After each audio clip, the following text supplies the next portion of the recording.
Hare Krishna. Good. So we are at the commencement of the second chapter, and we finished the first chapter in our last class, and we see the position of Arjuna, which is fully overwhelmed with grief. He is not ready to fight. He is sitting down on his chariot and has left the Gandiva, his bow and arrow, down on the good. So, but before that, what happens? What did we see in the first 45 shlokas of the first chapter? Who remembers? Anything that you Four remember? doubts of Arjuna. Four doubts of Arjuna we saw. Very good. Yes. So, four doubts of Arjuna are why he doesn't want to fight. Compassion Very nice. Compassion for? for his relatives. Compassion for his relatives. Compassion only for his relatives? I mean, for all friends, relatives. And And because he's a devotee, so he's having that compassion. He doesn't want to kill anyone.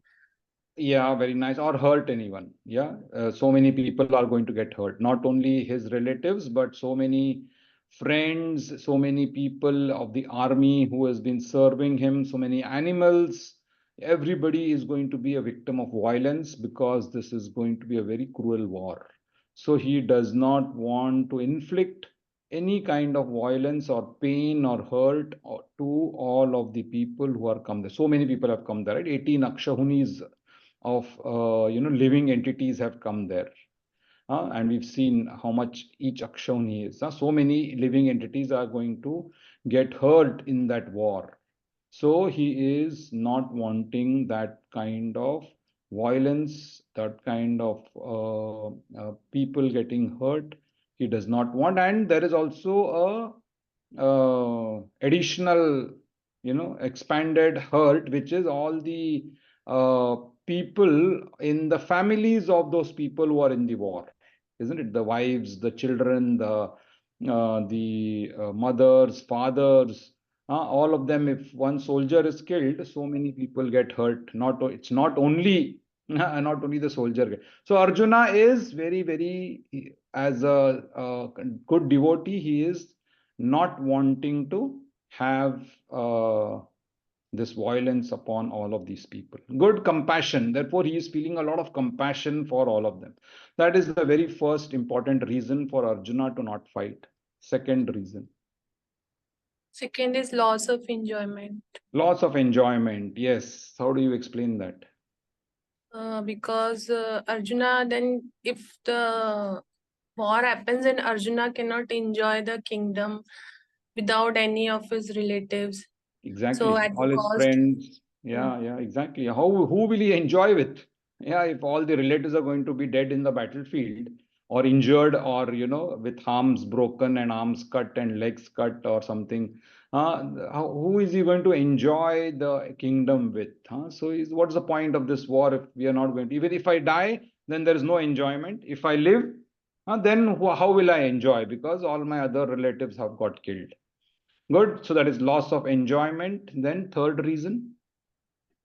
Fear of sinful reactions. Very good. Fear of sinful reactions. How do you explain that one?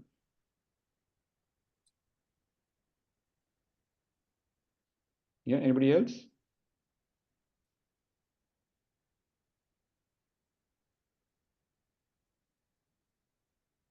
Simple. Fear of sinful reactions. What is Arjuna's? Mm. He will lose his reputation. Yeah, Runa Mataji, go ahead. He will lose his reputation. No. Fear of sinful reactions we are talking of.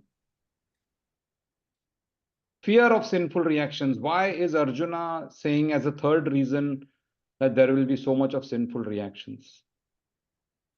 Yeah, Indu Mataji, you're saying? Prabhuji, you taught us that there are 6 types or 4 types of atatais. Six types of atatai. Yeah, but that is irrelevant. Yeah. That is not come in the fear of sinful reactions.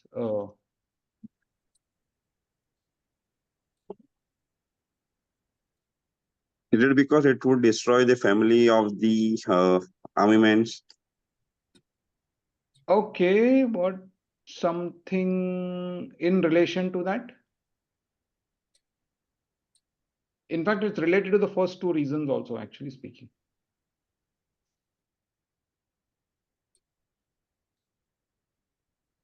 No, why would there be sinful reactions?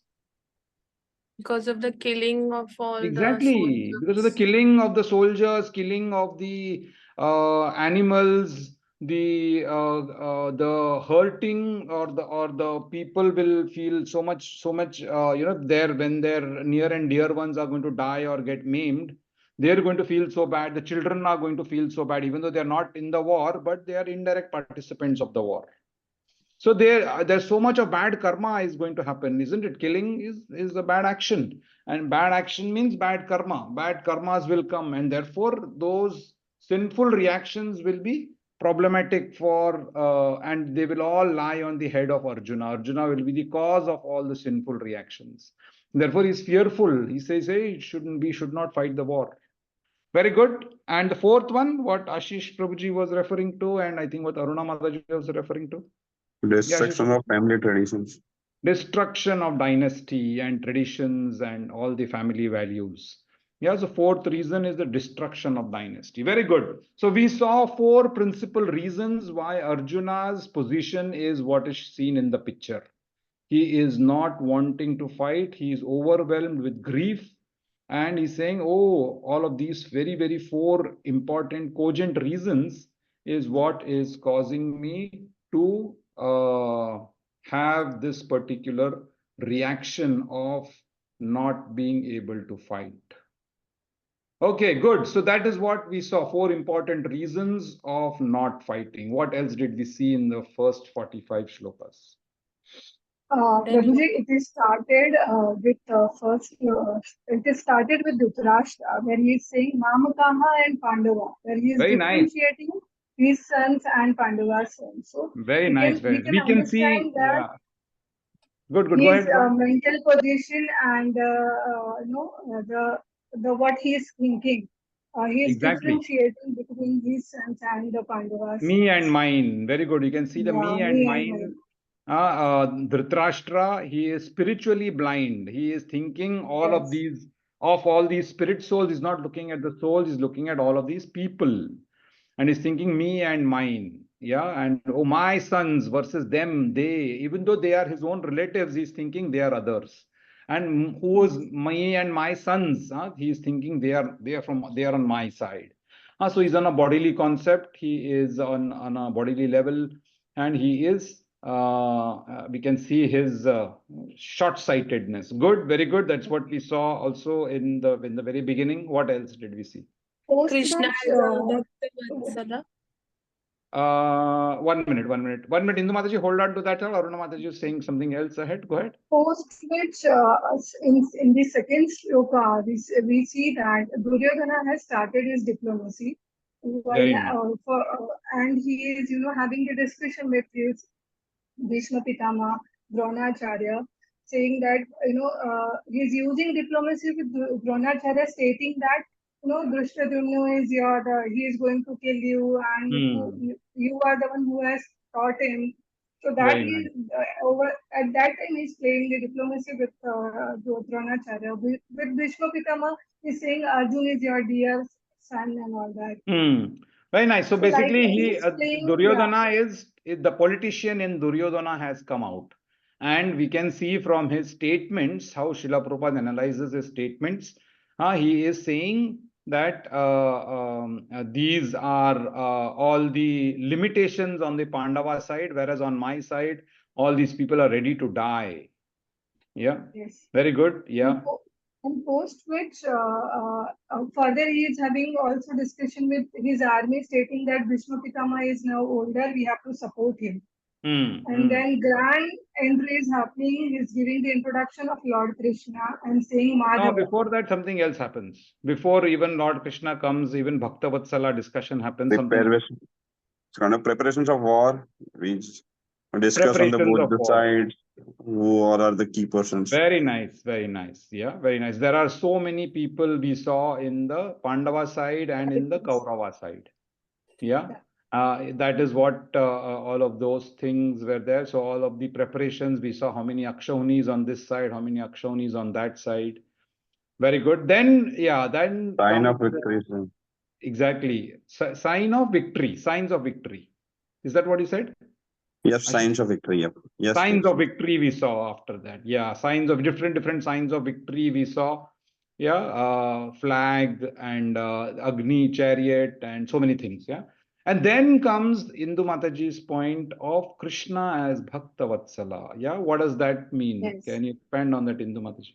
Prabhuji, it is related with Achyuta, that is Lord is infallible one. He never Nice. fails showing affection towards his devotees because of his causeless mercy. Very And nice. he is always seeking an opportunity to render some services to the devotees who is a Very pure nice. devotee. Very nice, very nice. So pure devote. And here we can see Krishna is ready to become a charioteer. Yeah, to Arjuna, is ready to take the kicks of Arjuna. Imagine what is the position that he is taking. And Arjuna also is not disrespectful. He is also calling Krishna as Achyuta. Oh, you are taking an order, but that doesn't mean you have fallen down. That doesn't mean you are, yeah, because you're infallible. So I don't think this is an order. What is the order that Arjuna gives? Who remembers? Bring the chariot in the middle of the army. I want to see Very who nice. all are there in the, their Very nice. Kurukshetra. Tenayor ubhayor madhye. Ratha, that Ratha, bring it between the Senayor ubhayor madhye, in between the armies. That is the order that Arjuna is giving to Lord Krishna. But when he is giving an order, it doesn't mean that Lord Krishna is on a lower level. Therefore, he is called Achyuta at that particular point of time by Arjuna. And the Bhakta Vatsala part comes because Krishna is so ready to render service. As Indu Mataji put, he is always wanting an opportunity to serve his devotees. Where else can we see Krishna serving his devotees?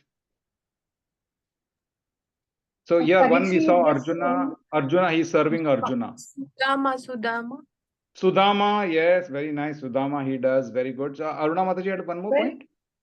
I have seen one frame at my mom's place, Prabhuji. Over there, Bhishma Pitama is, started war.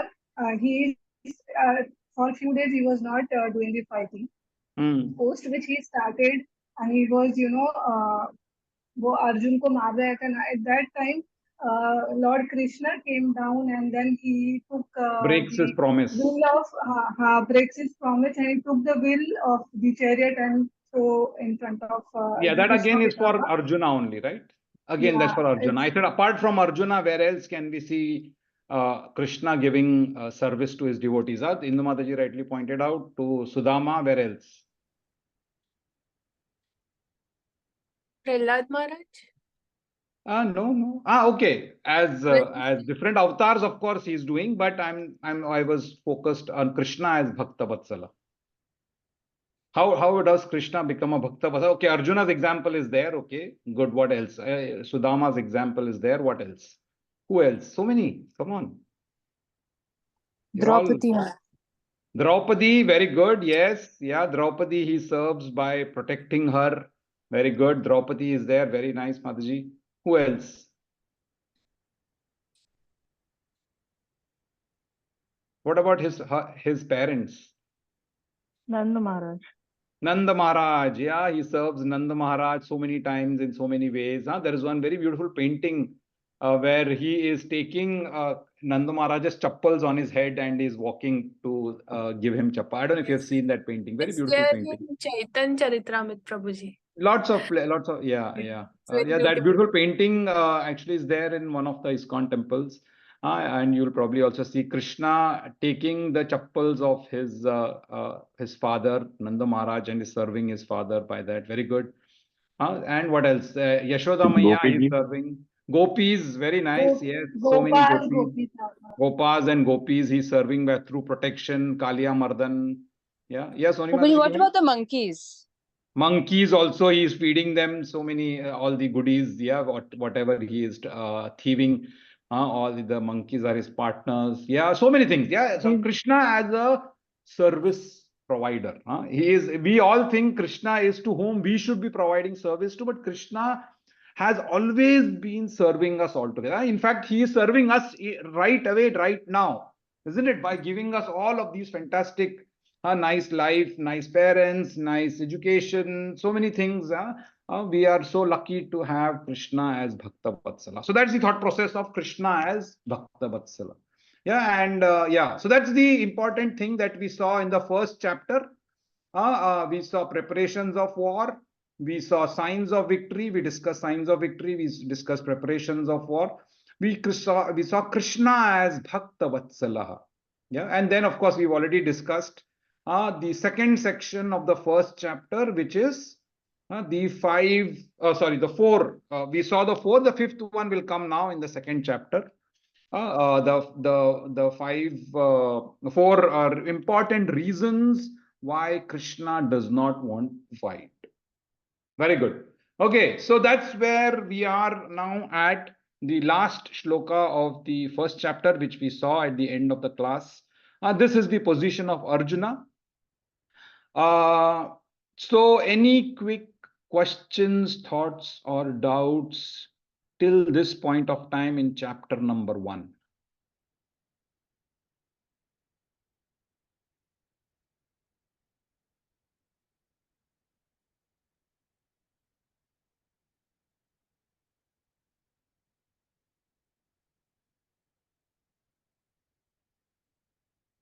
No?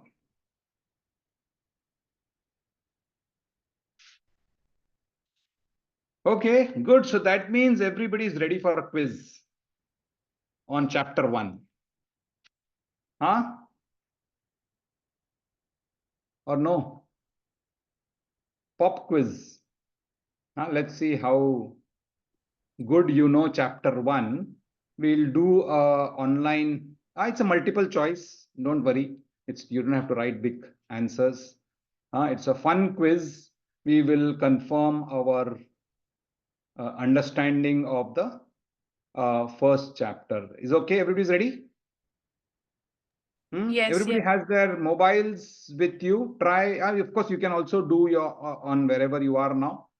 On this particular chapter, where is it?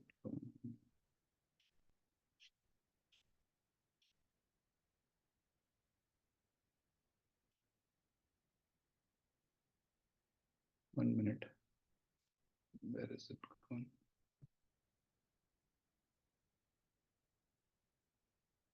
9, 8. Oops. Oh my God! I think I didn't save it. Wait. Where is it gone?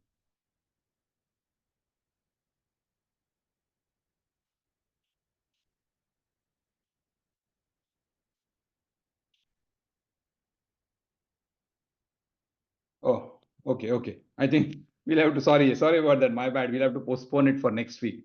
I think I have by mistake not saved it at all.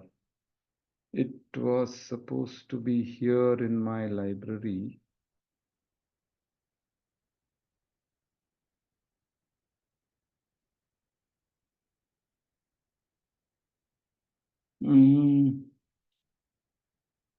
Was it? No, it's got deleted. Sorry. I think it's got saved.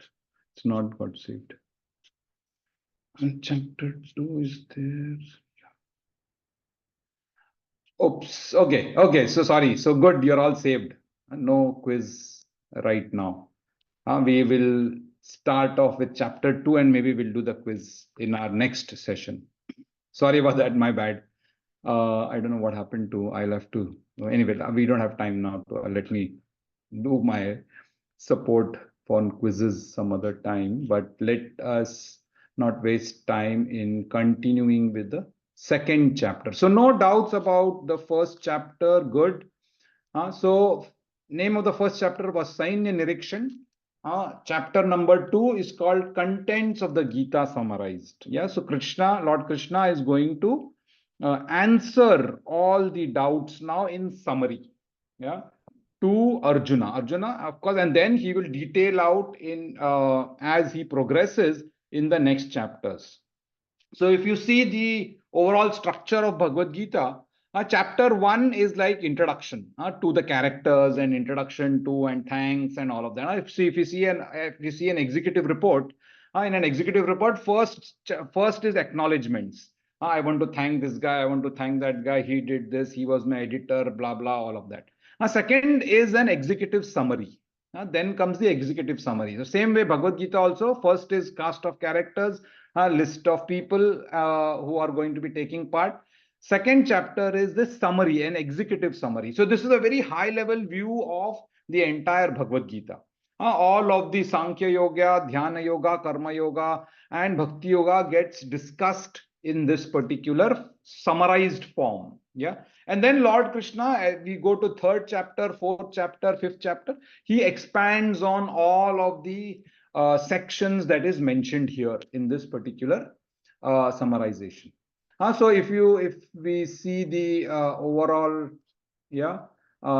breakdown of this particular chapter, first part is Arjuna's further doubts and surrender to Krishna. So Arjuna will basically put one more doubt. 4 doubts we have seen. Now comes one more doubt of Arjuna, is what we will see today. And then he says, okay, nothing doing now. I can't fight. I don't know what to do. Please, Krishna, you have to help me. And he falls at Krishna's feet in this particular first section. And then Krishna starts answering him. Yeah, and he talks about he gives him gyan. That's the first thing when the guru gives, right? He gives him gyan. Then he talks about karma kanda, about karma yoga. Then he talks about buddhi yoga, and then he talks about becoming a devotee or a sthita prajna. Yeah, so this is how we will overall see the second chapter as we progress. This is the kind of direction that we will go in. Yeah. So that's the chapter number 2 by Lord Krishna here. Mangalacharan. Okay, yeah, that's the overall summary. Arjuna is observing, sign in erection. Everybody, Lord Krishna and Arjuna are at the middle of the battlefield. Yeah, and then comes the 4 reasons for not fighting. We've discussed all of that just now. Yeah, and then comes this particular chapter number 2. Yeah, and we will see one more doubt of Arjuna or indecision as we progress in the first 10 shlokas. Okay, so that's the contents for today. Let's start off with text 1 of the second chapter. Yeah, Aruna Mataji can read, please. Hare Krishna. Sanjay Vacha Tam Tatha Kripayavishtam Shri Purna Kulekshan Ashru. Tears. Ashru Purna Kulekshanam Vishidan Midam Vakyam Uvacha Madhusudanaha. Very nice. Yeah. So now Sanjaya is still there. We saw in the last shloka also, Sanjaya is telling Dhritarashtra that Arjuna has kept his hands, kept his bows and arrows down. Now here Sanjaya is calling him Madhusudana. Let's see why. Okay. Yeah. Go ahead, Madhuji. Sanjaya said, seeing Arjuna full of compassion, his mind depressed, his eyes full of tears, Madhusudana, Krishna, spoke the following words. So now what is Arjuna's position? We saw Arjuna's position. Full of compassion, mind is depressed, eyes is full of tears, hands are trembling. If you remember, we saw the different signs that Arjuna had. If you remember this particular slide, where is it going?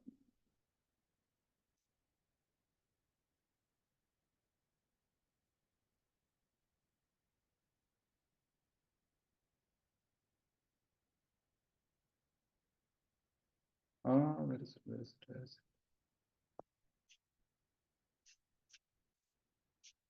Arjuna's all the signs. This one. So Arjuna's signs of compassion. That's what we saw.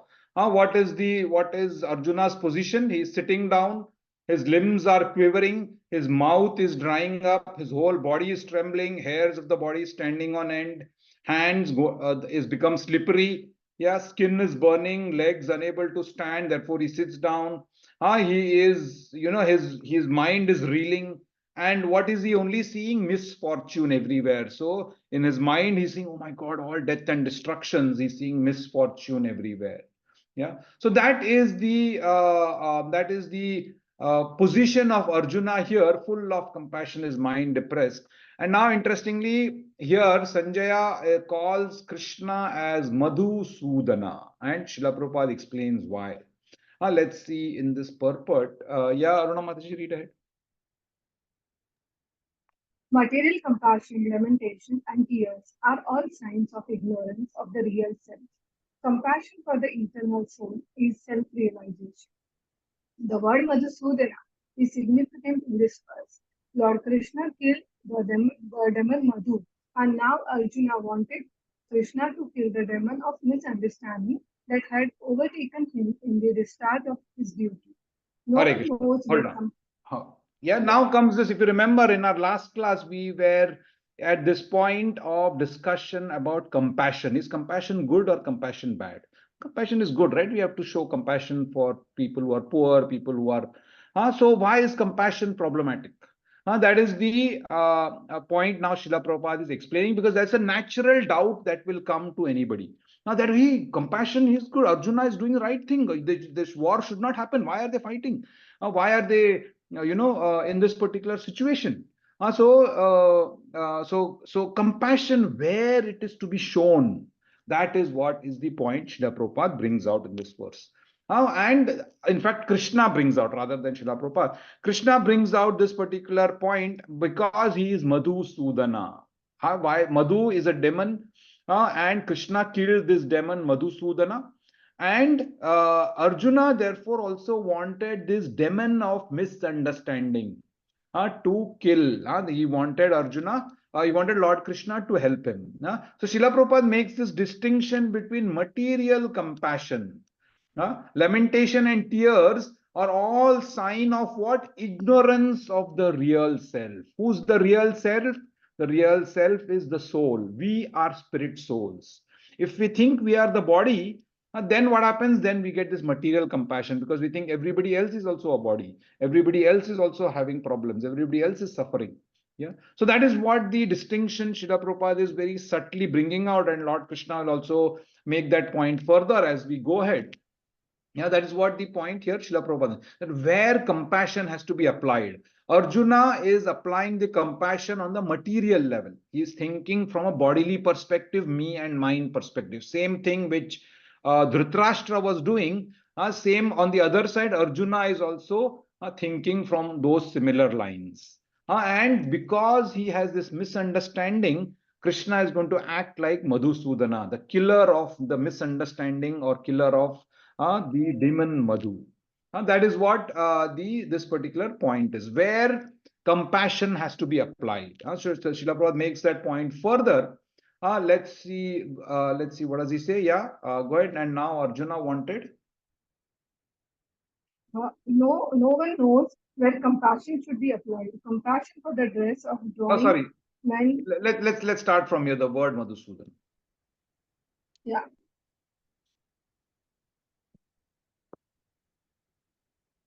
And now Arjuna wanted Krishna to kill the demon of misunderstanding that had overtaken him in the discharge of his duty. No one knows where compassion should be applied. Compassion for the dress of drowning men in senseless. A man fallen in the ocean of the Nisans cannot be saved simply by rescuing his outward dress, the gross material body. One who does not know this and laments for the outward dress is called Shudra, or one who laments unnecessarily. Okay, Arjuna hold on. was a Kshatriya. Yeah. So now very beautifully, Srila Prabhupada is explaining where compassion has to be applied. We were discussing last time where that compassion is such a good thing, but compassion where it has to be applied is important. Srila Prabhupada makes this point that no one knows where compassion should be applied. And to help us understand, he gives the analogy of a drowning man. So now imagine if a man is drowning and you go and save his outward, you just save his dress and say, yes, I have saved the man. Is that of any use? The actual man has drowned, isn't it? The man fallen in the ocean. So imagine the same way, if a man is fallen in an ocean of nescience, is in ignorance, can you just have compassion on him at the ignorance level? No, you have to actually take, just like you will save an actual man fallen in water by holding him totally and bringing him out. Same way, for the man fallen in an ocean of nations, the actual compassion is when you give him knowledge, and you get him out of ignorance. If that particular action is done, then that is real compassion. Otherwise, the compassion that we show is only at an outer dress level. That is the point that Srila Prabhupada is making. Simply by saving his outward dress, the gross material body is of no use. So if the jivas are going to get killed, only the outer body is going to get killed, the outer dress, but their sufferings is going to continue. Now the real compassion comes in when you give them knowledge so that their root cause of suffering goes away. That is the point that Srila Prabhupada is making. Yeah, go ahead, Mataji. Arjuna was a Kshatriya, and this conduct was not expected from him. Lord Krishna, however, can dissipate the lamentation of their ignorant men. And for this purpose, in the Bhagavad Gita was sung by him. Yeah, hold on. Yeah. So Arjuna was a Kshatriya. This conduct was not expected because Arjuna knew what the level of understanding was. The lamentation that is coming from Arjuna is at a bodily level. He is thinking from a me and mine perspective, and therefore it was not at the right conduct for a Kshatriya. Kshatriya should be aware fully. He's like a Dvija. Yeah, so you should be aware, you should be knowing all of these particular things, that in a war, all of these things are happening for a specific reason. Not that it was a wanton violence, not that there was unnecessary killing. Yes, unnecessary killing, if it is like in a slaughterhouse, if unnecessary killing is happening for the animals, we show compassion, and therefore we want to shut down slaughterhouses, or we don't eat non-vegetarian food. That is showing compassion, isn't it? But here it was, the war was there, yes, but it was a required violence. Yeah, and Arjuna could not behave at this particular level of an ignorant man. He could not behave like a Shudra or one who laments unnecessarily. Yeah, and therefore Arjuna is instructed by Krishna through this Bhagavad Gita. So one of the reasons of Arjuna to not fight, compassion, Lord Krishna dismisses it, saying that this compassion that you are showing is not at the material level and not at the real self, real soul level. And that's what Srila Prabhupada makes this point, that in this entire chapter, Arjuna is going to get instruction about who you really are. That's the point he makes in the next part. Go ahead, Mataji.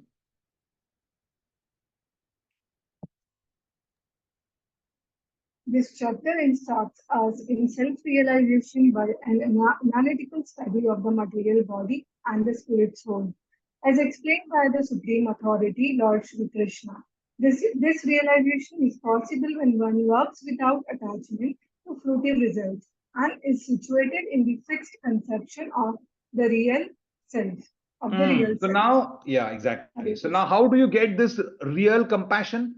Not the material false compassion. That realization or that compassion comes when we work without fruitive results. So we'll now see what does it mean to be working without attachment to fruitive results. We'll discuss that. And also, what does it mean to be situated in the conception of the real self? That is what the crux of this entire first part of the instructions from Lord Krishna is. But that will come later. This is just a marker that Srila Prabhupada makes for us to comprehend. So we will come to this particular point, but let's see what happens next. Lord Krishna is going to enter. This is the first shloka by Lord Krishna in the Bhagavad Gita.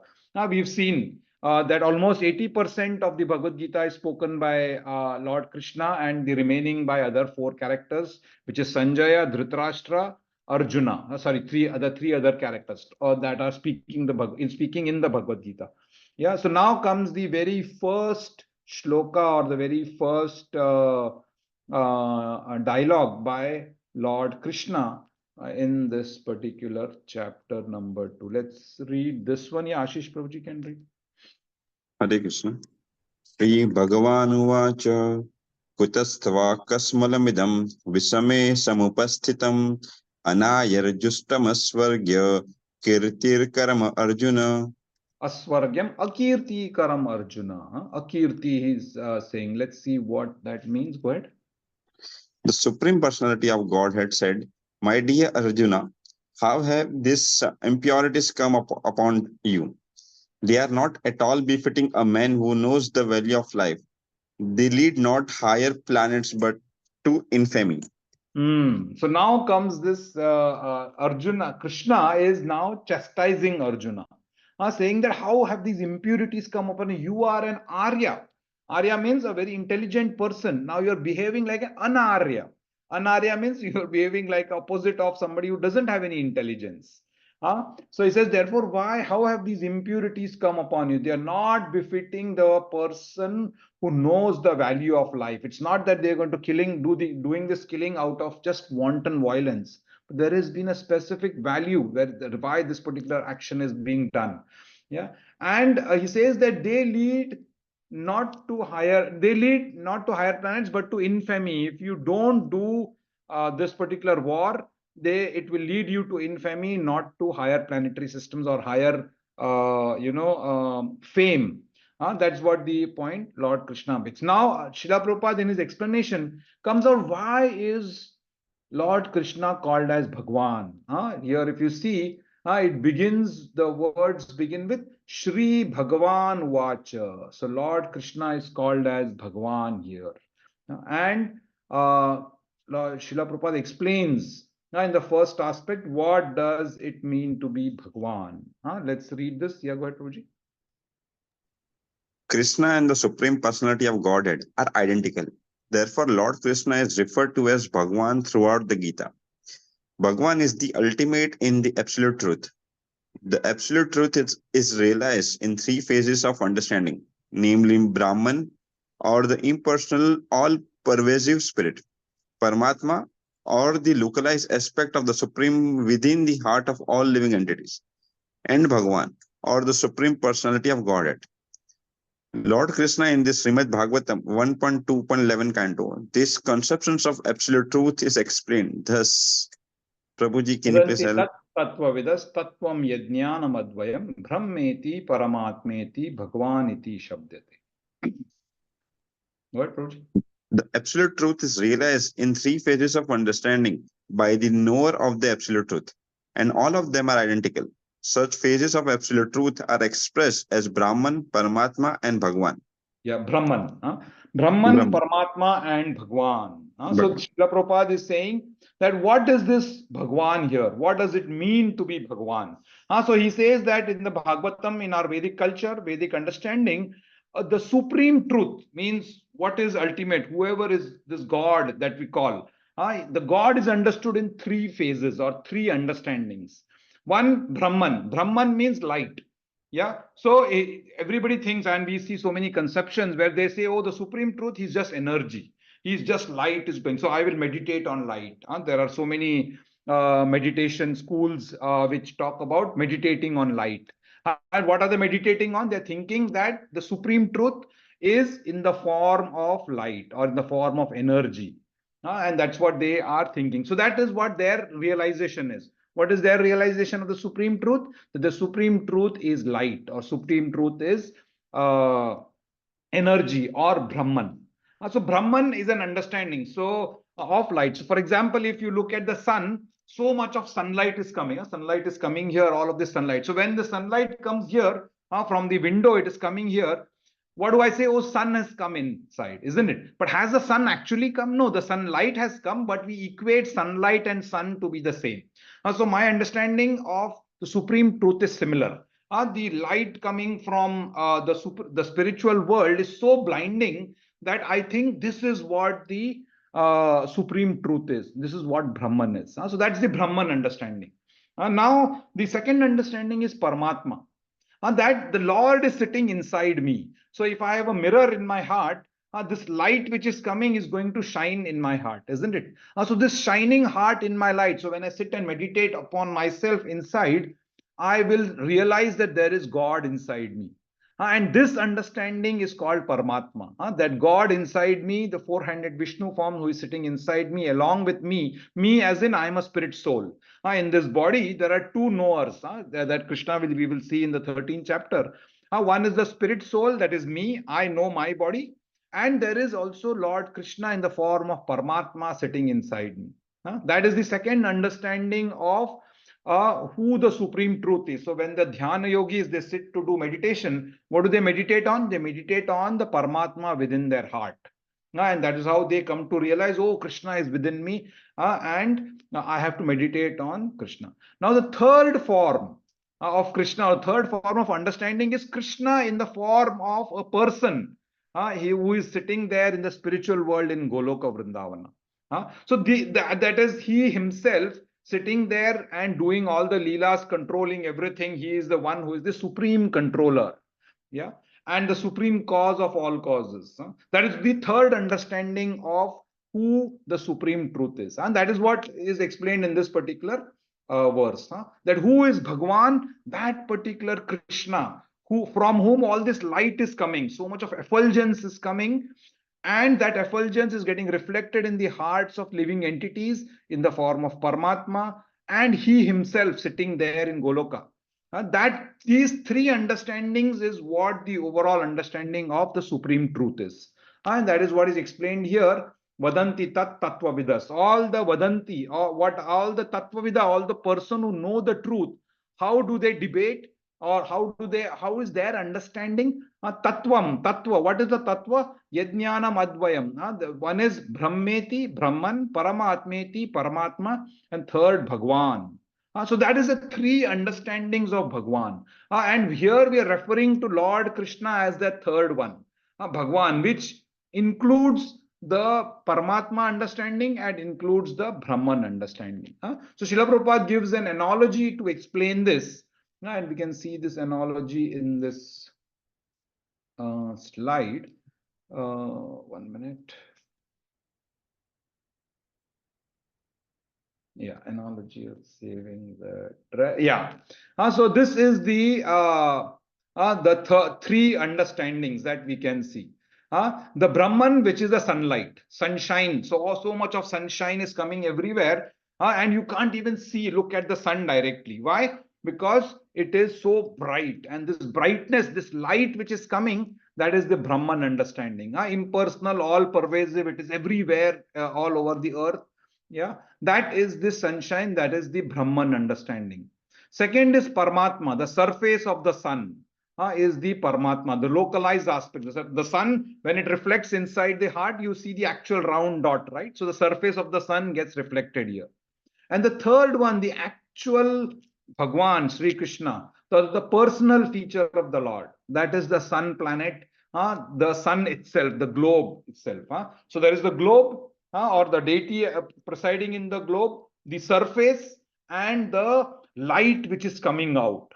So in that way we can understand Bhagwan, Paramatma, and Brahman. That is what Srila Prabhupada makes in this understanding, in this analogy here. Another analogy also which is given by our acharyas is like if there is a train station, and which is newly formed, and all the villagers have come there. They don't know what a train station, what a train is. And it's deep in the night, and they send the headman of the village, send somebody to find out, oh, go find out what is this train. We don't know what this train is. So this person goes, and he sees a big light is coming. And he comes running back, and he says, oh, train means light. And all he's seeing is the headlight, and he's not seeing anything else. He's only seeing the light. So he comes running and he says, oh, the train is light. And everybody thinks, oh wow, this is what the train is. But when the train comes slowly ahead, then you see the form of the train, which is like a mechanical thing. Maybe it was a steam locomotive or whatever, and you see all of these particular parts, and then you understand, oh, this is what the train is outside. And then the actual driver comes out. And then you understand, oh, the train is actually being driven by this driver. He's the one who's controlling the train. Yeah. So like that, when we look at law, Bhagwan, we don't know. We are like these poor villagers who don't know what Bhagwan is. And therefore, some of them say, oh, it's only the light. Some of them say, no, it is the Paramatma, it is the reflection of that light in your heart. And the third say, no, it is that actual driver who's controlling everything. That is how. So that is how the understanding of the supreme truth comes as Bhagwan, Paramatma, and Brahman. So Bhagwan now. So Bhagwan Vacha. So who is this Bhagwan here? Bhagwan is Lord Krishna, the person, the controller, the driver, the sun deity on the sun globe. Now that is the equivalent understanding of Bhagwan here. So that's the analogy Srila Prabhupada gives to make us understand this particular aspect. Lord Krishna in the form of Brahman, Paramatma, or Bhagwan. That's how we understand. The second understanding of Bhagwan also comes in the definition of who Bhagwan is. That is what Srila Prabhupada explains in the third paragraph. Let's see what he says here in this one. Yeah, Vandana Mataji, can you?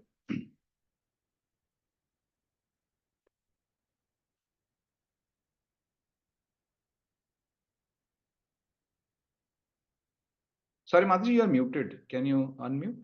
Sorry.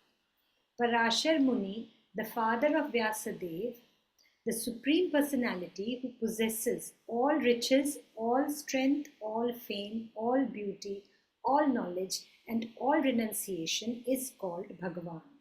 There are many persons who are very rich, very powerful, very beautiful, very famous, very learned, and very much detached, but no one can claim that he possesses all riches, all strength, etc. entirely. Only Krishna can claim this because he is the Supreme Personality of Godhead. No living entity, including Brahma, Lord Shiva, or Narayan, can possess opulences as fully as Krishna. Therefore, it is concluded in the Brahma Samhita by Lord Brahma himself that Lord Krishna is the Supreme Personality of Godhead. No one is equal to or above him. He is the primeval Lord or Bhagavan, known as Govinda, and he is the supreme cause of all causes. So we know very famous shloka of the Brahma Samhita, the very first one. Mataji, read ahead.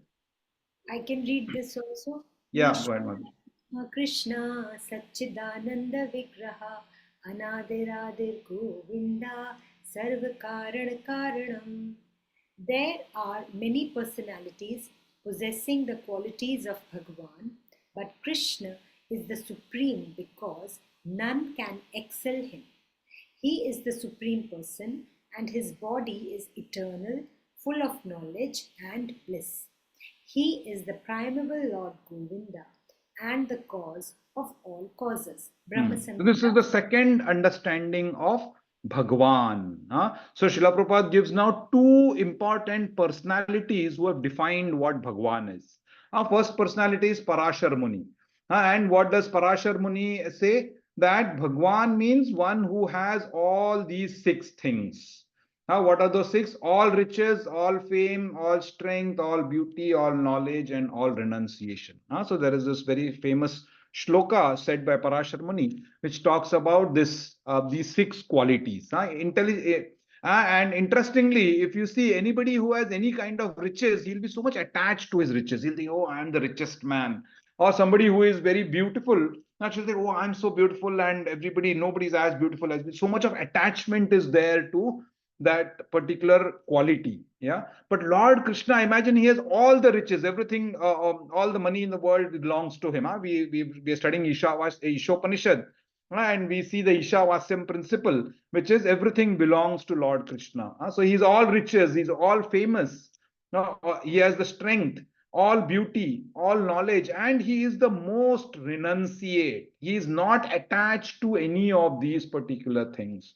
So that is the 6 qualities. And if anybody who has all the 6 qualities, only that person should be called Bhagavan.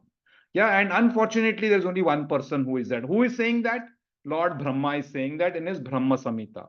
What is he saying? That who is that one person who is the cause of all causes? It is Lord Krishna. His name is called Govinda. What does he call him? Ishvara Parama Krishna. Who is the Param Ishwar? It is Krishna. Ishvara Parama Krishna. Satchidananda Govinda. What is his form? Satchit Ananda. And what is his name? How is he also called as Govinda? Sarva Karana Karanam. He is the cause of all causes. Yeah. So like that. So Parashar Muni, Lord Brahma, both are saying what is the definition of Bhagwan and who that Bhagwan is. It is only Lord Krishna and nobody else. That is what these 2 personalities are saying. It's not so it's not some kind of a speculation. It is actually documented in our Shastras by specific authorities. And we've already discussed, for us, whatever is there in the Vedic knowledge is the supreme axiomatic truth. We don't kind of challenge what is there. Of course, we try to comprehend and understand. Here we can see 2 people have already comprehended and understood who Bhagwan is. It is only Lord Krishna. And then Srila Prabhupada goes further and gives further analogies and points of where it is mentioned all of the aspects of Bhagwan. Yeah, Aruna Mataji had a point. Go ahead. Prabhuji, just I wanted to ask, we know the definition of Bhagwan, right? But if we are discussing with others and if that person is not believing in Bhagwan, he's Gnostic, and he's saying that where is your Bhagwan? We cannot see your Bhagwan. Then if we are saying all these qualities of Bhagwan, then how we can say that, yeah, Bhagwan is there? Further question will get, have you ever seen Bhagwan with this quality? So we'll say no. So how we can explain this Yeah, scenario? first of all, actually, we should, if a person is atheist, let's not waste time, first of all. Yeah, but yes, many times it happens. The person might be he might be atheist just on the surface, but actually might be a believer, but he doesn't have enough knowledge. Yeah, so for such person, definitely we have to help. So many analogies can be given, like just a simple analogy towards this is that to explain this particular point is that if, say, for example, you're driving in the desert, yeah, you're driving on a long highway, and your car suddenly stops, yeah, and you open the bonnet, you see you can't make out anything, everything is dark black, you don't know what to do, what has happened, isn't it? So you've been driving the car for so many years, but now suddenly the car has conked off, you've opened, you can't do anything. What do? You phone up the mechanic, or you phone the help. And what the mechanic comes in, he looks at everything, this is the problem, he changes that particular part and he says, okay, start the car, and the car starts. Yeah. So what did the mechanic see that you didn't see? Or how did the mechanic see that you didn't see? The problem on the basis of their experience, knowledge, skill, isn't it? So just for a problem in a car, if you might have done automobile engineering for 4 years, then you would have studied under some particular expert for so many years, and then he might have experienced with so many other cars. Then he was able to just look at your car and find out what the problem was, isn't it? Now imagine to just search a problem, if you need to have so much of knowledge and skill and information and guru and all of that, just to see God, how is it possible? You also need to have skills, knowledge, understanding, a guru and all of them, you can see God, right? Isn't it? It's just a small mechanical problem you cannot see. How can you? I mean, God is not smaller than a mechanical problem. He is definitely much bigger, isn't it? Now, so that's one logical way that you can help people to understand. Yeah, that's one thought process, and there are many actually. I'm sure if we do a debate on that. But let's not. I don't want to derail our discussion on what Srila Prabhupada says in the purport. But that is one way which you can make out that just to see God, you need qualifications. Yeah. And just like a simple mechanical problem cannot be seen somebody by untrained eye, but somebody who is trained can see that mechanical problem. Same way, to see God, you need training. Yeah. It's not God is not roaming around on the street. Yeah, that oh, this is God. Yeah. Then if that somebody is like that, then we'll come to know he's a fraud, basically. Yeah. That's the point. Hare Krishna, Prabhuji. Thank you, Prabhuji. Yeah. Yeah. Anju Mataji had a point quickly. Yes, Prabhuji. Hare Krishna, Prabhuji. Prabhuji, I mean, somebody when they debate, know that why are you saying Krishna is the supreme personality of God? We usually, point towards Bhagavad Gita because he has claimed that he is the supreme personality of Godhead. Others who had come as a son of God or as a messenger of the God has never ever claimed. But within our Sanatan Dharma, there are people who are who worship demigods. So to explain to them that why is Krishna is the superior personality of Godhead, like how in Brahma Samhita, you're saying Lord Brahma himself was mentioned. This about Krishna. Is it there in Shiv Puran and Garud Puran Yeah. or Many Vishnu places. Puran Lord also? Shiva himself says that, Shri Rama Rama Rameti Rame Rame Manorame. Then so many others. Correct. If you read in the 4th canto of Bhagavatam, there is this Rudra Gita.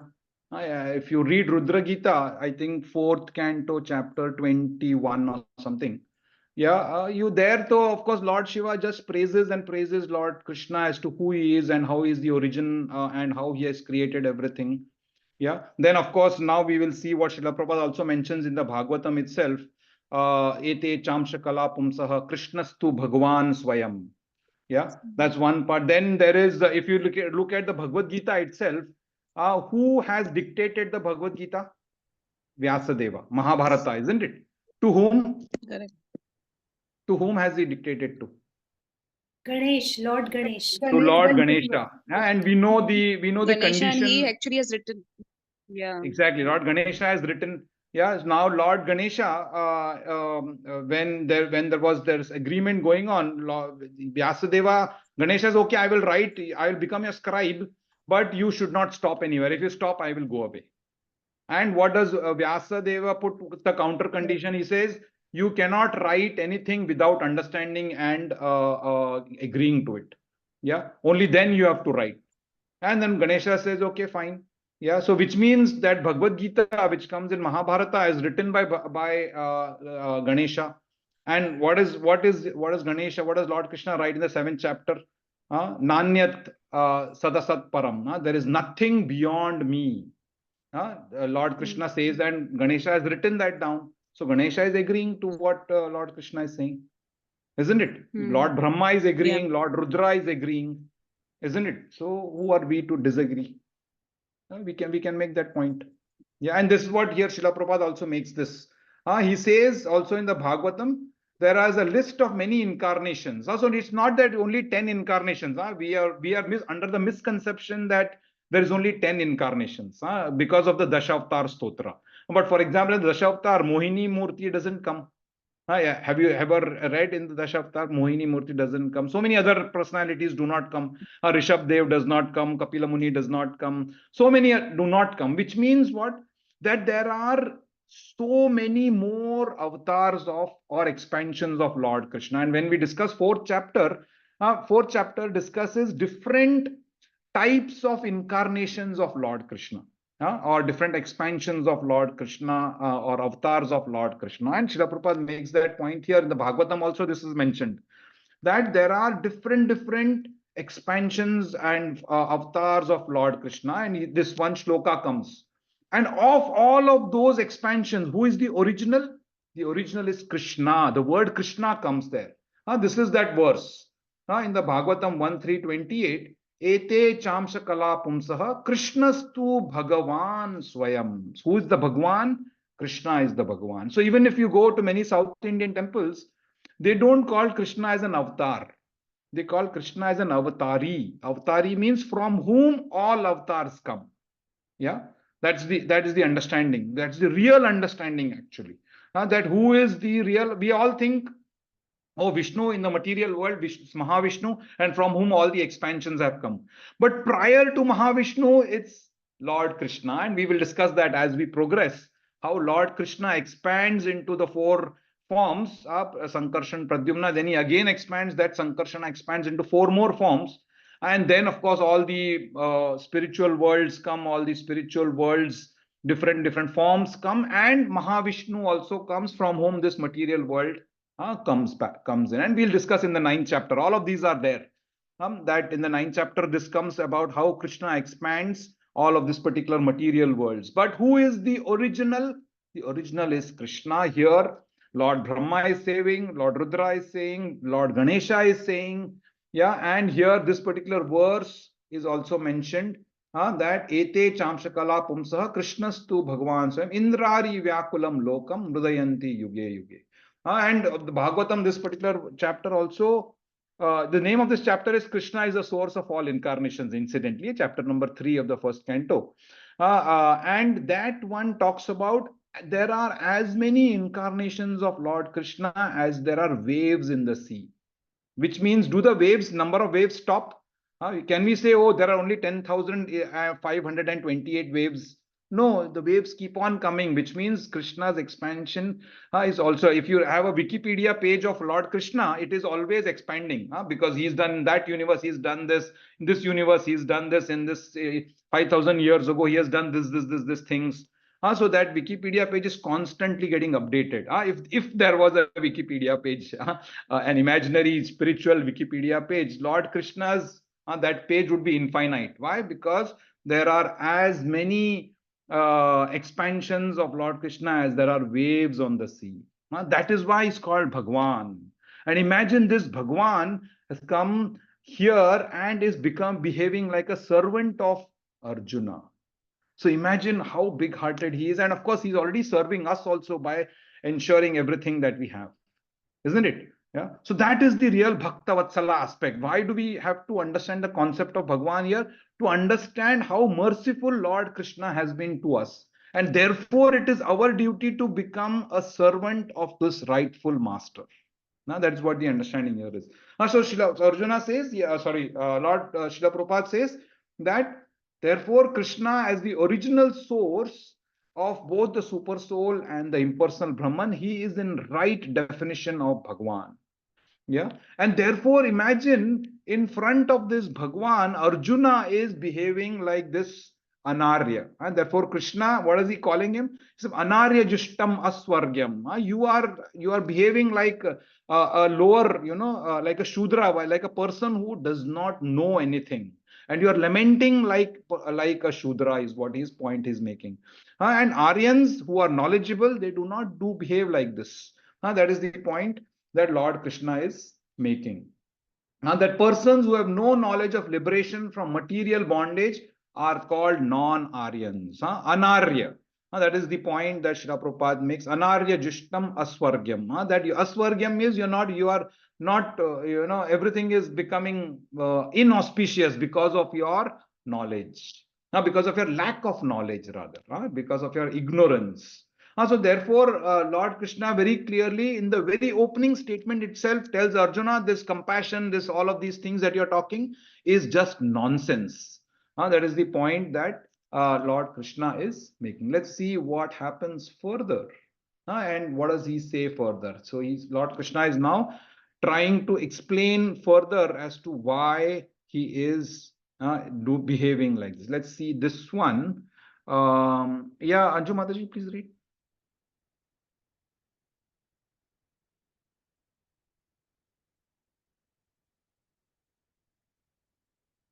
Mataji, you're muted. Sorry. Okay. Kalevyam ma samagamah partha netra tattva apadhyaya shudram hridaya durlavyam dvaivatistam parpatam. Parantapaya. Klaibyam masmagama partha naitatvai upapadyate kshudram hridaya daurbalyam tyaktvo tishta parantapa. So let's see what this one means. Go ahead, Mataji, read the translation. Prabhuji, yeah. O son of Pratha, who happened to do not yield. Is it smaller? Maybe I need to increase the font. Yeah. O son of Pratha, Do not yield to this degrading importance. It does not become you. Give up such petty weakness of heart and arise, O character of the enemy, Oh, or chastiser chastiser of the of the enemy. enemy. Very nice. Yeah. So here Lord Krishna is now further now telling, he's calling him son of Pritha. Pritha means he's Partha. Why is he calling him Partha? Because he is, of course, Pritha is Kunti Maharani's name, and he is son of Kunti Maharani. He is coming from a very distinguished lineage. And because he's coming from a distinguished lineage, he's very famous, he cannot behave like this, degrading, like an impotent person. That is what he is saying. Do not yield to this degrading importance.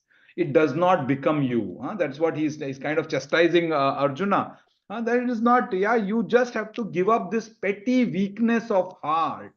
Yeah, he is telling that you are behaving like a weak person. Hridaya daurbalyam. Daurbalyam or durbal.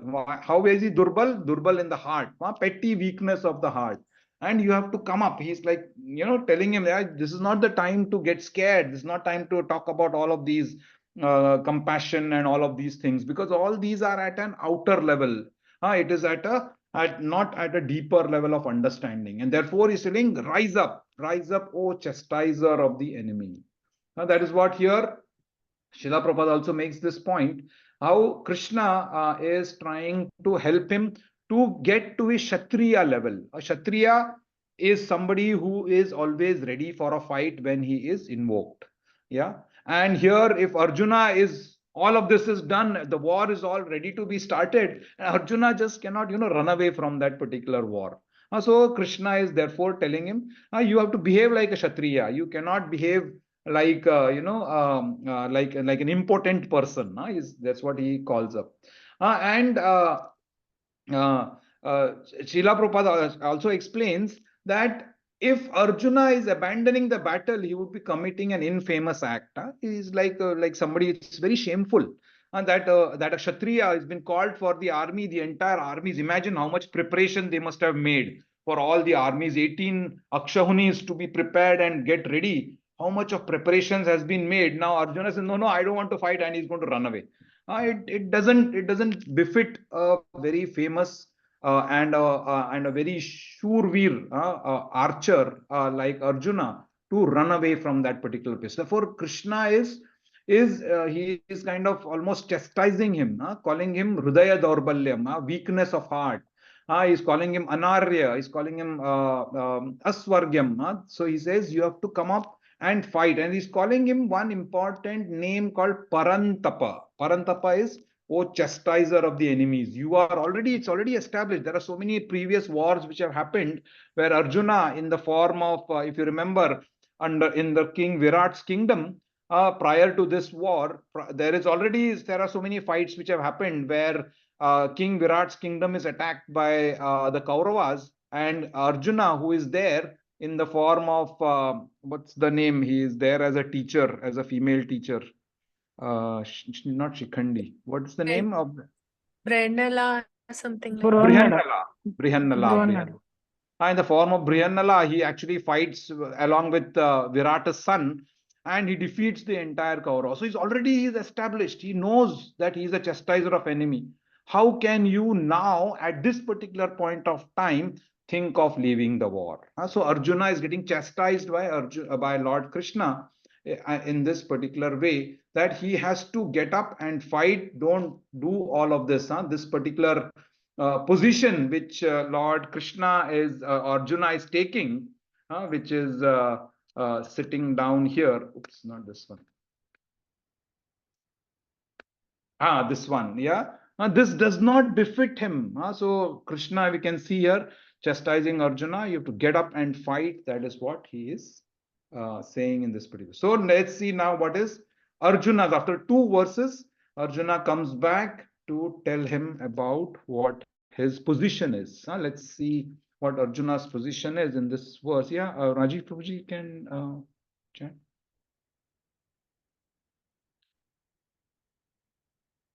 Sorry, was it Indu Mataji? Go ahead.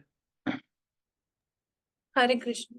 Arjun uvacha katham bhishmam aham sankhe dronam cha madhusudana ishubi pratiyotsyami puja ahora arisudana.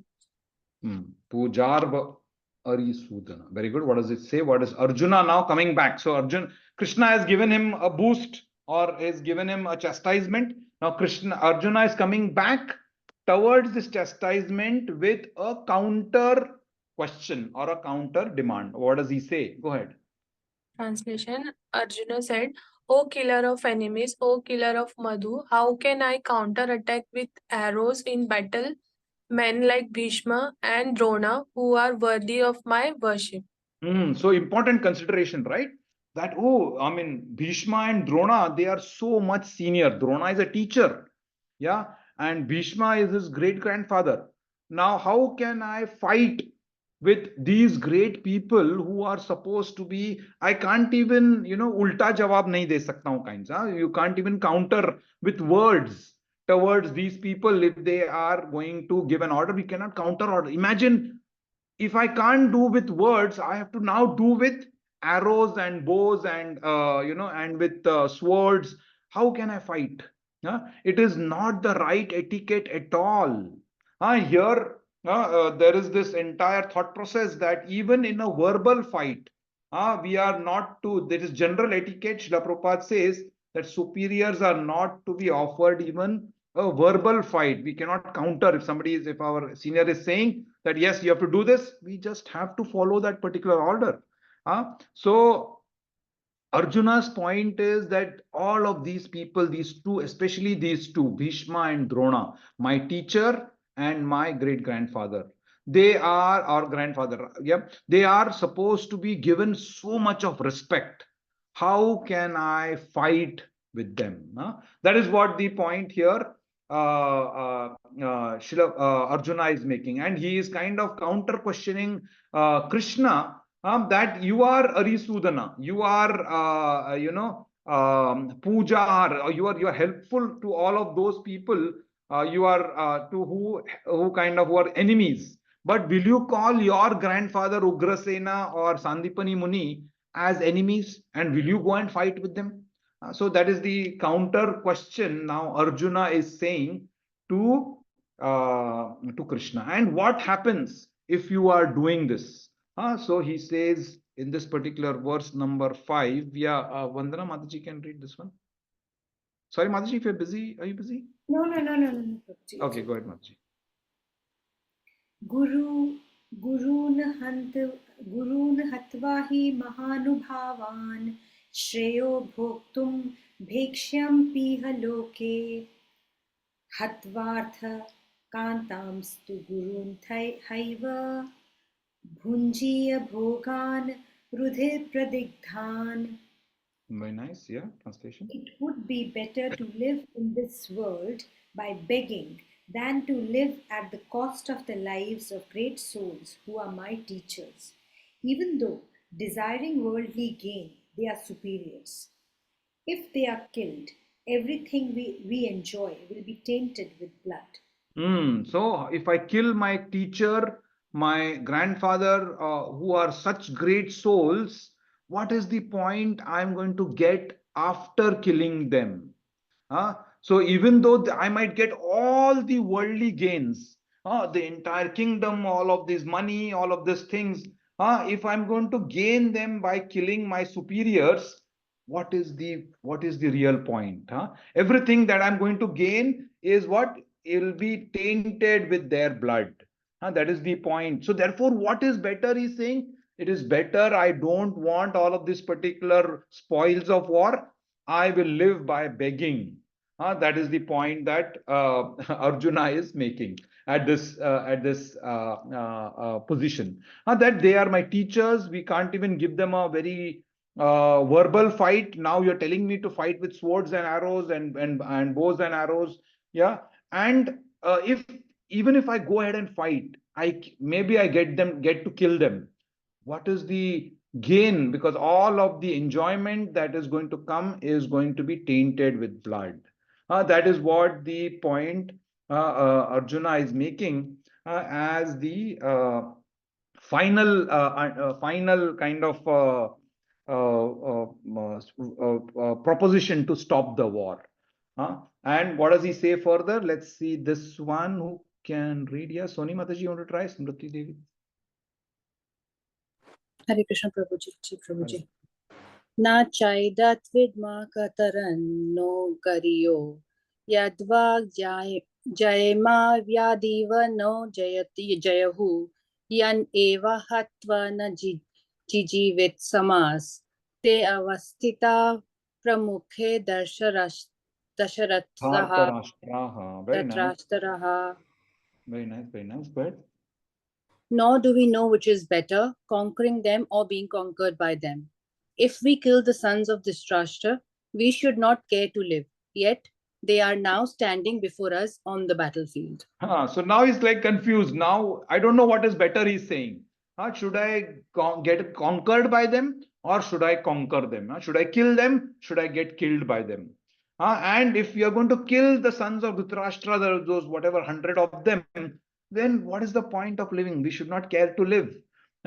And therefore, he is now confused. Now, what should I do? He's saying, I don't know what is better. So, should I do this? Should I do this? And typically, this is what happens, right? If you have a lot of choice, and you are just like frozen in that particular choice, should I do this, do this, do this? And then you're just thinking in your mind, if I do this, these are the things will happen. If I do this, these are the things will happen. So, what do you do in that state? You just don't do anything, isn't it? So, therefore, the reason for the fifth reason now comes for Arjuna to not fight. Oh, I cannot kill them, nor can I get killed from them. Why do I do? I am confused. So he is like totally confused here, and what is happening because of that? Indecision is happening. Because there are too many ways or paths that is coming in his mind. Should I fight? Should I not fight? Should I live by begging? Should I take only small portion of land? Do I do this? Do I run away from here? What do I do? So it's like total confusion, total indecision is what is happening here. That's what Srila Prabhupada explains in this entire purport also, that there is so much of indecision, so much of is coming because he's seeing, oh my God, my grandfather, my teacher, my brothers, all of them are here. If I kill them, no enjoyment. If I get killed by them, anyway, no enjoyment. So much of bad karma, so much of pain. He's like totally confused now, especially after seeing his grandfather and his teacher. He's seeing Bhishma and his Drona, and he is now totally paralyzed with indecision. That is the fifth reason that comes out as to why Arjuna does not want to fight. That's what we see here. Where is that one? Yeah, Arjuna preferring to beg rather than to live at the cost of great souls. Yeah, and yeah, that's what is. He is now, the indecision aspect is coming back here. He does not know what is better. Should I fight and conquer them, or should I get conquered by them, or should I drop my weapons right now? Should we go back home? Indecision. That's what happens also for us also, right? Many times there are so many choices, and we see even kids. There are so many ice creams. Only one is supposed to be chosen. He doesn't know, should I take mango? Should I take strawberry? Should I take this? And then confusion. He is like at that point, indecisive. So Arjuna also is becoming indecisive because he doesn't know which one he should go for. What is the right decision that he should go for? That is how Arjuna's position is. Even though he was a great personality, he was not able to confirm. If he fights, he will be able to kill all of these brothers and family relatives, and maybe he might not even win. Therefore, so no enjoyment is guaranteed for him. If he does fight, if he does not fight, then what else can he do? He has to go begging, or he has to behave like a disgraced kshatriya, take disgrace every day, day in and day out. So if he fights, problem. If he does not fight, is a problem. And so many other considerations that was coming in the mind of Arjuna, and he's like totally confused. And in that indecision, he is not wanting to fight. So therein comes our fifth reason of Arjuna. Why does this indecision come? Because he sees his two very favorite people, his teacher and his grandfather, against whom he has to fight. And therefore, all of these four reasons and everything just kind of overwhelms him. Already he is overwhelmed. Now he's seeing Arjuna, now he's seeing his grandfather and teacher. He is now totally confused. Now, in this totally confused state, what should one do? Or what should Arjuna do? That is what comes in the next shloka. Let's look at that shloka only. We're already out of time, but we'll quickly have a darshan of that shloka, very important shloka. This one. Yeah, Prabhuji can read, Bundle Prabhuji.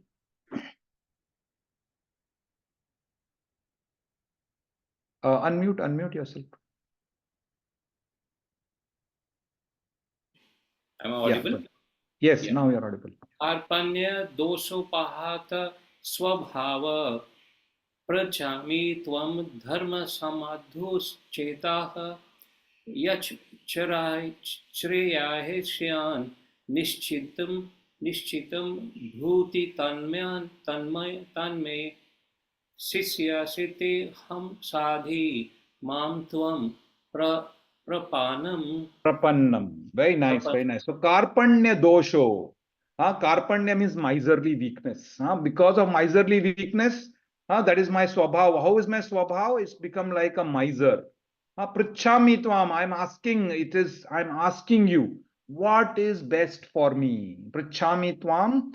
Tvam is Lord Krishna. Dharma sammuda cheta. In this confusion, I want you to tell me what is nishchitam. Tell me nishchitam. Bruhis, tell me. What is nishchitam? And what am I doing? I'm becoming your shishya. Shishyasteham. Shadimam. And what am I doing? I'm prapannam. I'm surrendering to you. That is the point that here this particular verse makes. Let's see the translation and then end for the day. Yeah, Prabhuji, go ahead. Now I am confused about my duty and have lost all composure because of miserly weakness. In this condition, I am asking you to tell me for certain what is best for me. Now I am your disciple and a soul surrendered unto you. Please instruct me. So this is what is the right thing to do. When you're confused, we go and ask others, right? We go and ask somebody who's an expert already. I remember one of the standard confusion a lot of people here and a lot of young parents have, which school to put to our children. And which CBSE is better, ICSE is better, IB is better, what is better, and every parent is confused about, what is the right thing to do. And what do? They go and ask others. They go and ask an expert. Oh yes, you are an expert. Your son is already studying IB. How did you decide? And you ask, isn't it? So that's what here Krishna is. Arjuna is exactly doing that. He is asking Krishna that I am confused. I don't know what to do. I am confused about my duty. And I have lost all composure because of miserly weakness. So interestingly, this word karpanya is expanded by Srila Prabhupada in the purport as to what this particular karpanya dosha means. Karpanya dosha, typically a miser is somebody who has a lot of money but does not want to spend the money, isn't it? That's what a miser is. He has enough money in his pockets, but he does not want. He's very conjuice. He doesn't want to spend any of his money. Same way for Arjuna, he is very capable. He is very intelligent, but he is unable to use his intelligence because of whatever reason. And he says, I don't know what that reason is. And I call that reason as miserly weakness. I have the capability, but I'm unable. I don't want to use that capability. I don't want to use my intelligence. I have the money, but I don't want to spend. I don't want to spend the money because I'm a miser. So same way for Arjuna also, he is behaving like a miser because he has the capability. He is intelligent. He is strong. He is very, very brave. But still he is unable to use any of his qualities, and therefore is calling it what? As a miserly weakness. And in that condition, he is asking Krishna, please, you have to tell me what is best for me. That is what the position a disciple goes to a guru also. Saying, I don't know what is the right, I don't know how to come out of the cycle of birth, old age, disease, and death. Please, you are a Tattvadarshi. I want you to help me and tell me what is the instruction, what is best for me. And therefore, here also Arjuna is asking him, please instruct me. Yeah, and I am your disciple, I'm surrendering to you. I don't know what to do in this particular condition. Yeah, so we'll discuss this a bit further in our next class, and we'll also see what is Lord Krishna's reaction to Arjuna becoming his disciple. Yeah, so Krishna from a Bhakta Vatsala now, as a very good friend of Arjuna, he is now becoming a guru of Arjuna. So different position Lord Krishna takes, isn't it? From a friend to a guide to a if we also keep Bhagavad Gita very close to our heart, Krishna instructs us through the Bhagavad Gita as a friend, guide, mentor, guru, as a Bhakta Vatsala. Yeah, here, so Arjuna also, he is now going to become a guru and is going to help to remove all these 5 doubts of Arjuna, because those doubts have to be removed because before Arjuna can start his fight. Yeah. So that is what we will see as we progress further in our journey of the Bhagavad Gita. Any quick questions, thoughts, realizations, protests, doubts? Now is the time. We don't have much time actually, but yeah.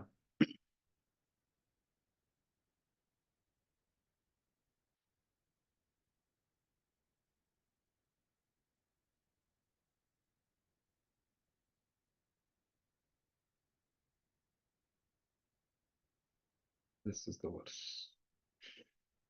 So Arjuna, yeah, we can see nice picture. He is surrendering to Lord Krishna and is asking for instruction.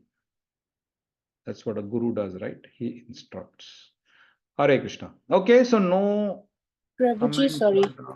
Prabhuji, in one Yeah. of the purports, there was something said about how somebody who cries or yells or something like that is called a Shudra. Lamentation. One who laments Yes. unnecessarily. Why Yeah. only a Shudra? Like, why?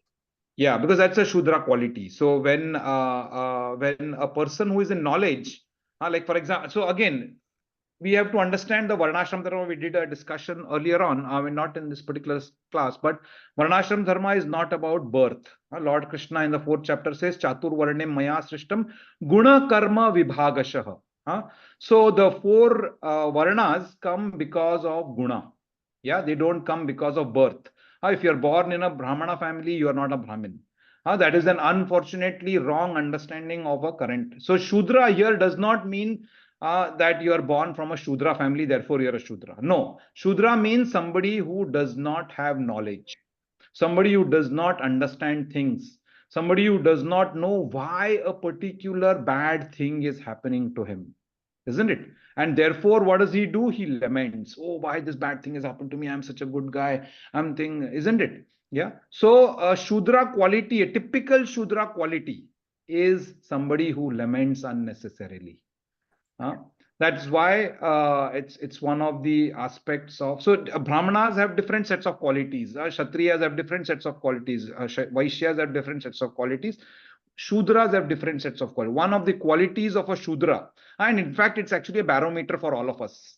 Are we lamenting unnecessarily about too many things? If you are, then you have Shudra quality. You have to rise above. We have to read Bhagavad Gita and rise above the 3 modes. Shudra is typically controlled by the mode of ignorance. Because we are in ignorance, we are Shudras. Or rather, we lament unnecessarily. Therefore, lamentation is a quality of a Shudra, is what Srila Prabhupada mentions. Make sense? Yes, Prabhuji. Thank you. Hare Krishna. Hare Krishna. Yeah, mode of ignorance is the controller. Yeah, Indu Mataji had a point? Hare Krishna, Prabhuji. Prabhuji, there are levels of lamentation for each of the caste, I mean Brahmanas, Vaishyas. No. Yeah, are they? No, I'm not aware. Actually, lamentation is only a quality of a Shudra, actually speaking. So if anyone who behaves like a Brahmana, they can have some negativity for some. No, he should not have. No, then he's not a Brahmana at all. Then he's not in right knowledge. Okay. So So Brahmana means, again, don't take it as birth.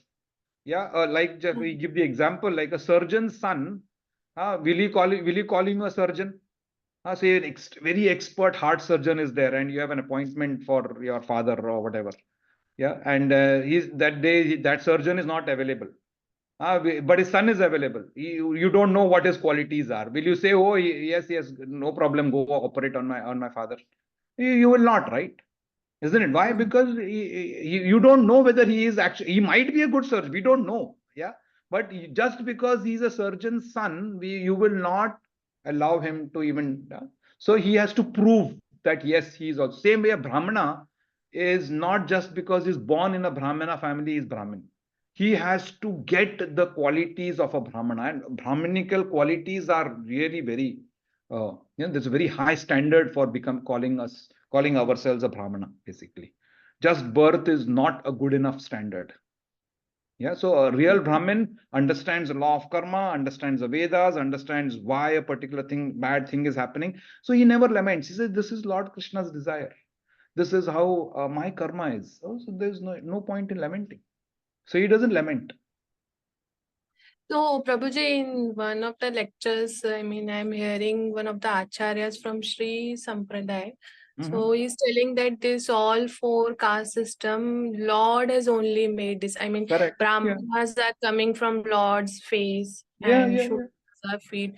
So if one has taken a birth in Brahmana family, so he has to behave like that only. It No, he means has to like get it's trained. not. He has to get trained first.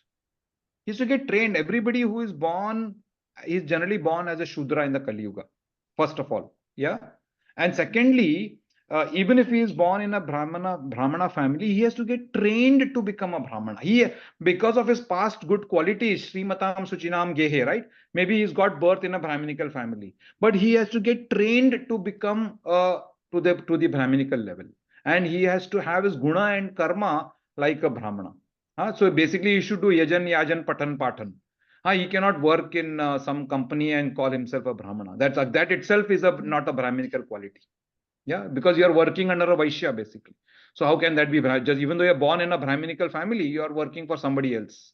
So that itself is not a Brahminical. What is a Brahminical quality? Yajan, yajan, patan, patan. You are doing puja part, yeah, yajan, yajan, yajnas, yeah, and you are doing teaching, yeah, patan, patan, and you are studying yourself. Yeah, so those are the qualities of a Brahmana, and if you are doing all of these things, then you won't be lamenting at all, because you have enough knowledge to know that there is no point in lamenting, basically. Yeah, and four qualities, Chatur Varnem Maya Srishtam Guna Karma Vibhagasha. When we discuss fourth chapter, there Krishna says, I have created these fourth orders. Even then, also when we read Purusha Suktam, there is a Purusha Suktam coming in the Padma Puran. The Purusha Suktam talks about how these four varnas, what are they of the body of the Lord. The face is the as the Brahmanas, the Bahu is the Kshatriyas, the stomach is the Vaishyas, the legs are the Shudras. Yeah. But Prabhuji, in 11th canto of Bhagavatam, it is like that if one cannot maintain his family through Brahminical knowledge or the things, then he can opt for other Yeah, so varnas you also. come down from your Brahminical level. So then he is not a Brahman. He comes in that. No harm. Actually, there is no harm in not being a Brahmana or not being. What we should be beyond all of this. We should be devotees. Yeah, that's what. But there is no harm if you are even as Shudra in a Daivi Varnashrama system. A Shudra is also an important quality. Like being the Lord's legs is good, no? What is wrong? What is harm? So we don't take a judgment call thinking that, oh, Brahmanas is good, Shudras is bad. No, we should not be in this duality at all. Yeah, they are all forms of the Lord. The entire system works when all four of them work nicely. So there's no harm in being a Shudra actually. If you're a devotee and you're a Shudra, no issues. What is the harm? No problem at all. Because finally in the Varnashrama Dharma system, Shudra is also required. No? Otherwise, the Varnashrama system is incomplete then. If there are only Brahmanas cannot make Varnashrama. Shudras are also required. No? Vaishyas are required. Kshatriyas are required. I think being a devotee is the better option. And you all four, you can be all four, plus you have to over and above that, you have to be a devotee. Yes, yes. Yeah. Yeah. Yeah. Aruna Mataji had a point. Quickly, we are running out I of time. just wanted to tell you, Prabhuji, it is mentioned in the Vaishnav Sadachar book as well. On the duties of all the four Varnas. Yeah, we'll see. In fact, it will come now in the as we progress in Bhagavad Gita. All of these things will come. Hare Krishna. Hare Krishna. Okay, we are out of time totally. Sorry. Let's progress with our closing prayers. Ekam Shastram Devaki Putra Gitam Eko Devo Devaki Putra Eva Eko Mantra Tasya Namani Yani Karmapi Ekam Tasya Devasya Seva Tumeva Mata Cha Pita Tumeva Bandhushcha Sakha Tumeva Vidya Dravidam Tumeva Sarvam Mama Deva Deva Krishnaya Vasudevaya Hare Paramatmane Pranatah Klesha Nashaya Govindaya Namo Nama Krishnaya Vasudevaya Devaki Nandanaya Chananda Gopakumaraya Govindaya Namo Nama Vasudeva Sutam Devam Kamsa Chanura Mardanam Devaki Paramanandam Krishnam Vande Jagadgurum Katyayani Mahamaye Mahayoginya Dhishwari Nanda Gopasutam Devi Patim Me Kurute Namaha Sri Krishna Sharanam Mama Dasoham Krishna Tavasmi Sri Krishna Sharanam Mama Dasoham Krishna Tavasmi Sri Krishna Sharanam Mama Dasoham Krishna Tavasmi Hare Krishna Krishna Krishna Hare Hare Hare Rama Rama Rama Hare Hare Shrimad Bhagavad Gita पाठ की जय श्रीला प्रभुपाद की जय हरे Krishna Hare Krishna. Hare Krishna, Prabhuji. Thank you so Thank you, much. Prabhuji. Thank you, Prabhuji. Hare Krishna. Hare Krishna bye bye Hare Krishna. Hare Krishna Sachin Prabhu ji bye bye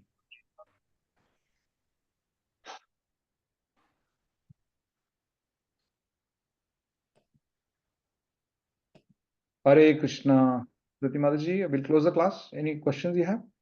Oh no, Prabhuji, is it possible to get the presentations that you're doing? Yeah, definitely. I'll send the first one. Second one, we'll Because Prabhuji, I actually joined you through when you had the morning lecture in NBS. That time you had posted it, but I've not been able to come to class because Friday, Saturday, Sunday somehow just gets very difficult. But I'm following you on YouTube, so yeah, the recordings I'm generally putting. So yeah, hopefully. so I'm doing that. I've just started with the Ishu Upanishad. Very nice lectures, Prabhuji. Thank you. And if in case there is anything, I will not post. Do you want me to post the question on the group, or should I post it to you? Yeah, personally? post, no issues at all. Anywhere, Okay. wherever. That's the whole. We have to spiritualize everything. Even WhatsApp, we have to spiritualize. Okay. Thank you. Thank you so much. Hare Krishna.